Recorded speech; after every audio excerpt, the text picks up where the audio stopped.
اعوذ باللہ من الشیطان الرجیم بسم اللہ الرحمن الرحیم۔ السلام علیکم پیارے سامعین، کیسے ہیں؟ امید کرتا ہوں خیریت سے ہوں گے۔ آج ہم ڈسکس کر رہے ہیں حضرت ادریس علیہ السلام کے حالات کے بارے میں۔ تو اللہ تعالیٰ نے قرآن پاک میں ارشاد فرمایا، اور کتاب میں ادریس کا بھی ذکر کرو، وہ بھی نہایت سچے نبی تھے اور ہم نے ان کو بلند مقام پر اٹھا لیا۔ اللہ تعالیٰ نے ادریس علیہ السلام کی تعریف فرمائی اور نبوت اور صدیقت کے بلند مقام کے ساتھ ان کو متصف فرمایا، اور انہی کو خنوخ کہا گیا ہے۔ اور ماہرین انصاف نے حضور صلی اللہ علیہ وآلہ وسلم کے سلسلہ نسب میں ان کا ذکر کیا ہے۔ حضرت آدم اور شیس علیہ السلام کے بعد سب سے پہلے ان کو نبوت سے سرفراز فرمایا گیا۔ محمد بن اسحاق کہتے ہیں کہ سب سے پہلے آپ کی ذات بابرکت قلم سے لکھنے والی ہے۔ آدم علیہ السلام کو 308 برس ان کو دیکھنے کا موقع ملا، اور ایک جماعت کا خیال ہے کہ معاویہ بن حکم السلمہ کی حدیث میں نبی علیہ السلام نے انہی کی طرف اشارہ فرمایا۔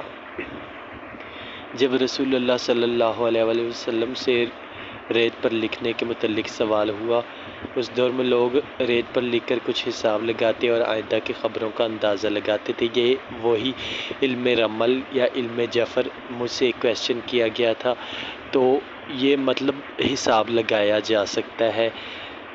تب مجھ سے کویسچن کیا گیا تھا کہ کیا آیا یہ علم غلط ہے یا ٹھیک ہے، اس سے یہ گناہ تو نہیں؟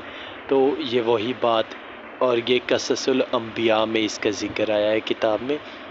تو آپ صلی اللہ علیہ وآلہ وسلم نے فرمایا کہ ایک نبی ایسا لکھا کرتے تھے جس کا خط ان کے موافق ہوا، وہ ٹھیک ہے۔ مطلب کہ یہ حضرت ادریس علیہ السلام کا بھی طریقہ کار تھا کہ وہ ریت پر لکھ کر آئندہ خبریں معلوم کر سکتے تھے۔ بہت سے علماء تفسیر کا خیال ہے کہ سب سے پہلے اس کے بارے میں کلام کرنے والے یہی ہیں، اور وہ ان کا نام ہرمس ہرآمسا رکھتے ہیں۔ ان کے ذمہ بہت سی چھوٹی باتیں لگاتے ہیں، جیسے یہ لوگ علماء صالح اولیاء پر جھوٹ کہتے ہیں، اور اللہ کا فرمان ہے ہم اس کو بلند مقام پر فائز کیا ہے۔ اسی طرح ہم جیسے کہ صحیح میں حدیث معراج میں ہے کہ جب نبی کریم صلی اللہ علیہ وآلہ وسلم ان کے پاس سے گزرے تو وہ چوتھے آسمان میں تھے۔ حضرت ابن عباس نے حضرت کعب سے سوال کیا، حضرت ادریس علیہ السلام کے متعلق اللہ کا فرمان کا کیا مفہوم ہے؟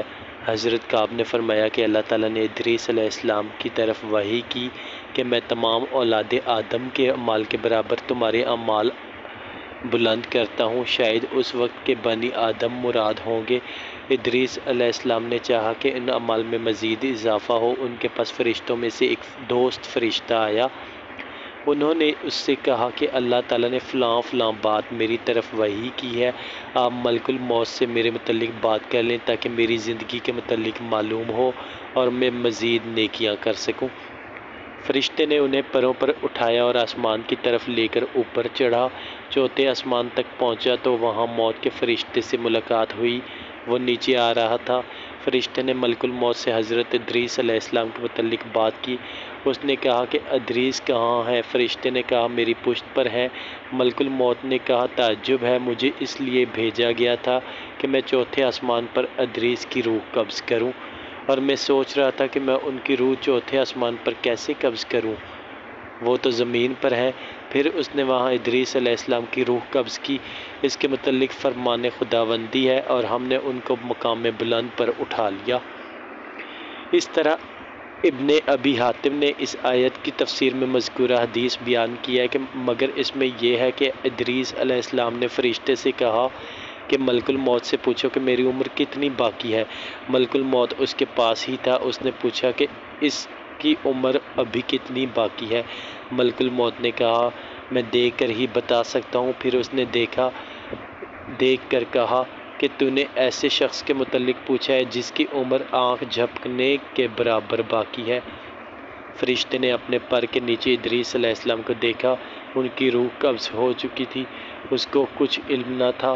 یہ روایت اسرائیلیات میں سے ہے، اور اس کے بعض حصوں میں نکارت بھی ہے، یعنی وہ منکر ہے۔ حضرت مجاہد نے آیت کے بارے میں کہا ہے کہ وہ آسمان کی طرف اٹھائے گئے اور فوت نہیں ہوئے۔ اب اگر اس سے مراد مجاہد یہ لیتے ہیں کہ ابھی تک فوت نہیں ہوئے تو یہ صحیح نہیں ہے، اور اگر اس سے مراد یہ ہے کہ وہ زندہ آسمان پر اٹھائے گئے اور وہاں فوت ہوئے تو پھر یہ کعب احبار کی گزشتہ روایت کے منافی اور مخالف نہیں ہے۔ اللہ بہتر جانتا ہے۔ اور عفا بن ابن عباس سے آیت مذکور بالا کے بارے میں نقل کرتے ہیں کہ حضرت ادریس علیہ السلام چھٹے آسمان کی طرف اٹھائے گئے، وہاں ہی فوت ہوئے۔ ضحاک نے بھی اسی طرح کہا ہے، لیکن متفقہ علیہ روایت میں ہے وہ چوتھے آسمان پر ہے، اور یہی بات زیادہ صحیح ہے۔ مجاہد اور دیگر مفسرین کی یہی رائے ہے۔ حضرت حسن بصری نے فرمایا کہ ادریس علیہ السلام جنت کی طرف اٹھائے گئے، اور بعض کا قول ہے کہ وہ اپنے والد یرد بن مہلائیل کی زندگی ہی میں آسمان کی طرف اٹھائے گئے، اور بعض مفسرین کی رائے یہ ہے کہ ادریس علیہ السلام کا زمانہ نوح علیہ السلام سے پہلے نہیں ہے بلکہ بنی اسرائیل کے زمانہ میں گزرے ہیں۔ اور امام بخاری حضرت ابن مسعود اور ابن عباس سے نقل کرتے ہیں کہ حضرت الیاس ادریس علیہ السلام ہی ہے، اور انہوں نے اس کی دلیل حضرت انس سے مروی حدیث معراج پیش کی ہے۔ اس میں یہ ہے کہ جب نبی کریم صلی اللہ علیہ وآلہ وسلم ادریس علیہ السلام کے پاس سے گزرے تو انہوں نے فرمایا تھا، نیک بھائی اور صالح نبی کے لیے مرحبا، اور حضرت آدم و ابراہیم علیہ السلام کی طرح یہ نہیں کہا کہ نیک بیٹے اور صالح نبی کے لیے مرحبا۔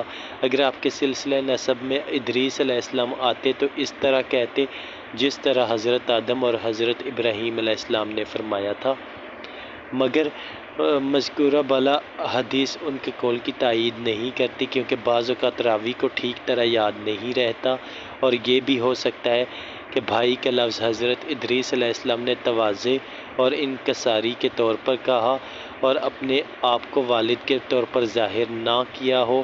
آدم علیہ السلام تو ابو البشر تھے اور ابراہیم علیہ السلام خلیل اللہ تھے۔ حضور صلی اللہ علیہ وآلہ وسلم کے بعد اولو العزم رسولوں میں سب سے بڑے تھے، اس لیے ان کا والد کی حیثیت سے اپنے آپ کو ظاہر کرنا حضرت ادریس علیہ السلام سے مختلف ہے۔ قارئین، امید کرتا ہوں آج کی ایپیسوڈ آپ کو پسند آئی ہوگی۔ اپنا بہت بہت خیال رکھیے گا، دعاؤں میں یاد رکھیے گا۔ جس نے میرا چینل سبسکرائب نہیں کیا سبسکرائب کریں اور گھنٹی کے آئیکن پر پریس کریں تاکہ آئندہ آنے والی ویڈیو کا نوٹیفیکیشن آپ کو ملتا رہے۔ اپنا بہت خیال رکھیے گا۔ اللہ حافظ۔